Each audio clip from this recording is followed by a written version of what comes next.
Hai guys, ketemu lagi di channel NDW Lovers. Boruto chapter 38 benar-benar membuat kita semua para pecinta Naruto kaget. Segitu overpowernya Jigen, sampai Naruto pun berhasil disegel dan Sasuke kabur di kondisi yang sangat kepayahan. Bagaimana bisa terjadi? Kita akan bahas.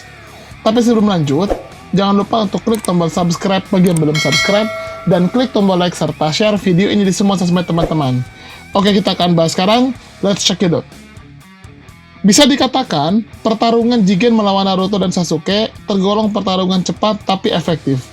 Tiga manusia hebat ini menggunakan berbagai teknik andalan untuk bertarung. Tadinya kami sempat pede Jigen akan kalah dan terluka lalu kabur. Tapi ternyata salah. Jigen justru berhasil meng-KO dua shinobi dewa, yaitu Naruto dan Sasuke. Dari chapter 38 ini, kami menemukan beberapa fakta tentang pertarungan Jigen lawan Naruto dan Sasuke.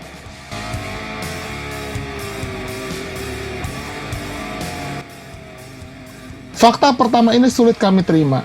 Bayangkan saja, Naruto dan Sasuke yang bahkan bisa mengalahkan Momoshiki yang sudah menyerap Kinshiki, sebelumnya mereka juga berhasil menyegel Kaguya, ternyata tidak berkutik lawan Jigen. Naruto dan Sasuke sudah benar-benar all out di manga Boruto 38. Mereka sudah mengerahkan Kurama dan Susanoo, Sasuke juga sudah mencoba membakar Jigen dengan Amaterasu, tapi semuanya tidak ada gunanya. Jigen mampu dengan mudah mengatasi Susanoo.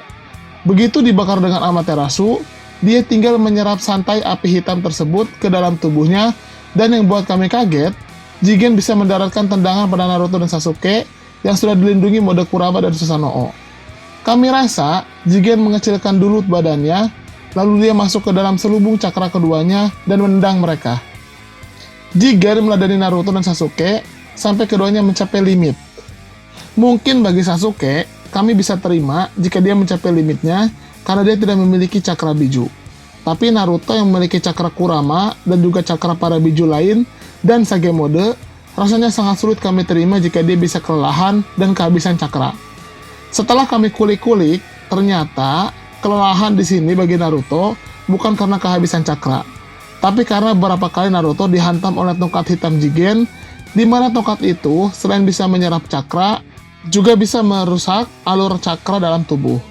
Gara-gara dihantam tongkat itu bertubi-tubi, Naruto tidak bisa mengontrol cakra yang membuatnya seperti kehabisan cakra.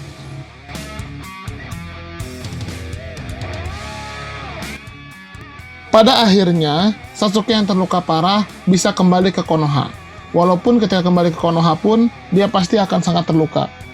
Sasuke bisa keluar karena dia menggunakan cakra terakhirnya untuk membuka portal dimensi ruang dan waktu. Itu pun karena Naruto yang meminta Sasuke untuk pergi. Karena Naruto tahu jika Jigen tidak akan membunuh Naruto, tapi dia akan membunuh Sasuke. Tapi untuk saat ini, Naruto disegel dalam bentuk wadah semacam mangkok. Atau mungkin itu beneran cuma mangkok, mengingat Jigen bisa memanipulasi ukuran. Memang agak unik juga. Di anime, Sukaku sedang disegel sementara dalam teko. Di manga Boruto 38, Naruto disegel di dalam objek mirip mangkok, dan ini seperti disengaja. Tapi Jigen pun tahu kalau ini bukan penutup riwayat dari Naruto, walaupun dia sempat mengatakan jika belum tentu Naruto bisa keluar. Dia memberikan peringatan kepada Naruto kalau berikutnya mereka berdua bertemu, itu akan jadi akhir hidup Naruto. Ternyata ada satu kemampuan Jigen sangat unik, yaitu ternyata dia bisa mendengarkan percakapan seorang Jinchuriki tanpa dia harus membuka segel Jinchuriki itu. Dia bisa mengetahui jika Kurama menahan Naruto untuk memprovokasi Jigen.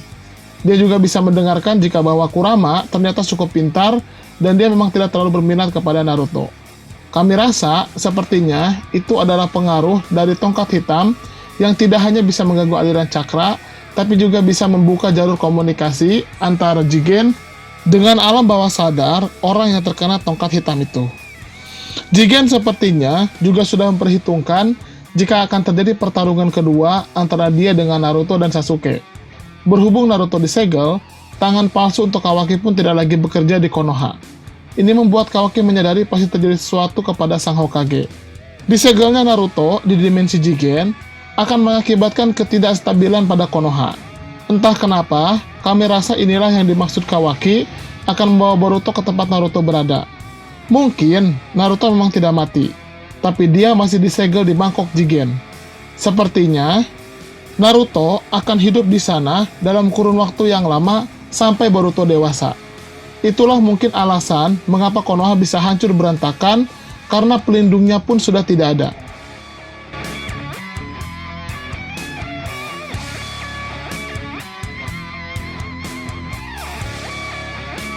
Pada akhirnya Sasuke dan Naruto tidak bisa melukai serius Jigen dengan kekuatan mereka. Tapi mereka tetap berhasil memaksa Jigen bertarung panjang dan kekuatan penuh. Jigen sejauh ini memiliki teknik yang lebih unggul dari Kaguya dan kecerdikan yang lebih unggul dari Momoshiki. Tapi ternyata kelemahannya lebih menonjol daripada dua Otsutsuki itu. Ternyata Jigen punya batasan. Kekuatan pria ini tidak bisa ditanggung oleh tubuhnya sendiri. Mengerahkan kekuatan penuhnya untuk melawan Sasuke dan Naruto dalam waktu lama membuat badannya seperti retak. Itu sepertinya sebuah segel untuk menahan Ishiki Otsutsuki. Bila lain kali Naruto dan Sasuke mau rematch atau bertarung kembali dengan Jigen, mungkin misi mereka berdua adalah mengimbangi Jigen selama mungkin, hingga tubuh pria itu mulai rusak sendiri.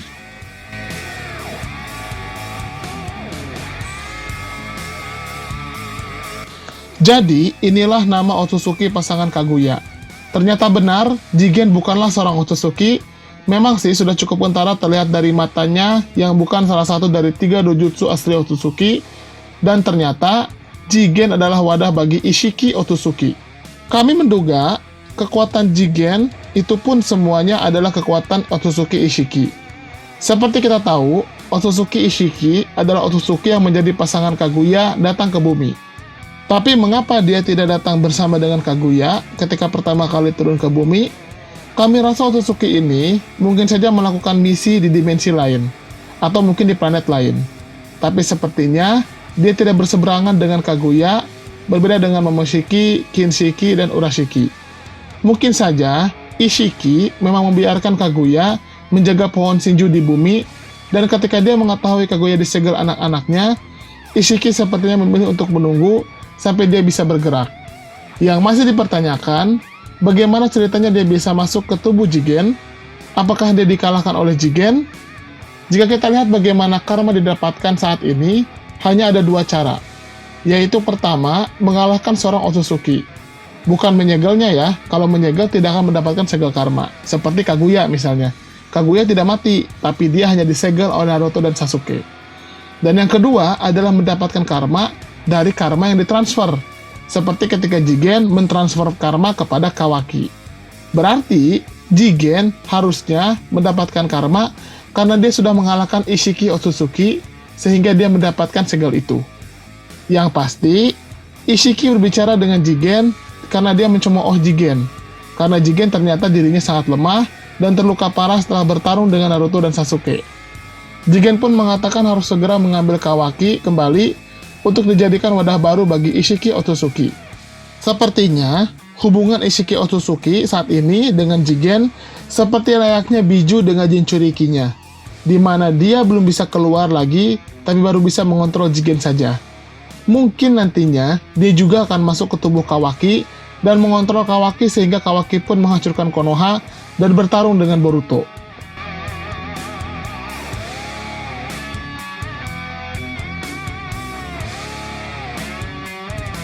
Ternyata, karena Jigen bukan manusia dengan kemampuan sensorik yang bisa merasakan cakra lawan, ternyata itu membuatnya menjadi lengah.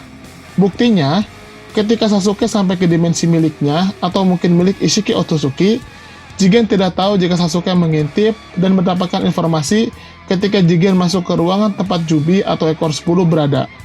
Sasuke sempat kaget karena melihat seekor Jubi, padahal Kaguya sudah disegel. Ini juga membuat kami kaget. Tapi sepertinya kami mulai menemukan titik terang, di mana ada 2 kemungkinan yang mungkin bisa menjelaskan hal ini. Kemungkinan pertama, ini menurut kami ya, kami berpendapat jika Jubi adalah Gedomazo yang disegel Naruto dan Sasuke di dimensi inti milik Kaguya. Jadi itu adalah inti tubuh Kaguya. Sepertinya Ishiki Otsutsuki menyelamatkan Kaguya dengan membuka segel itu dan mengambil kembali Gedomazo. Lalu bagaimana bisa berubah menjadi Jubi? Sepertinya sebelumnya sebagian kecil cakra 9 ekor sudah berhasil diambil, entah oleh siapa, tapi bisa jadi oleh Urashiki Otsutsuki. Mungkin saja ini adalah sambungan dari rencana Urashiki mengambil cakra biju. Walaupun Urashiki mungkin tidak bisa mengambil semuanya, Urashiki ternyata sudah mengambil sebagian kecil cakra para biju, sehingga kemudian digunakan Ishiki Otsutsuki atau Jigen untuk membangkitkan Jubi. Atau teori kedua, Jubi itu memang merupakan Jubi dari planet lain yang telah diserap habis energinya. Mungkin di planet itu, energi alamnya tidak seperti di bumi, sehingga tidak membuat Jubi mencapai mode sempurnanya. Nah, sekarang setelah melihat Jubi itu, kita akan bahas tujuan utama dari Jigen atau Ishiki Otsutsuki. Ternyata Sasuke berhasil menganalisa dan menemukan jawaban dari tujuan utama Jigen atau Ishiki Otsutsuki.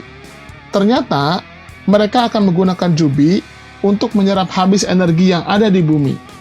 Ini berarti mereka akan menyelesaikan tugas Kaguya sebelum Kaguya memberontak, dan juga tugas Momoshiki, Kinshiki, dan Urashiki.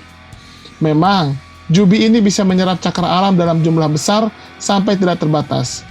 Jigen dan Ishiki sepertinya berencana membuat planet bumi menjadi planet mati, yang mana tidak memiliki cakra atau energi alam apapun, dan tidak memiliki makhluk hidup di sana.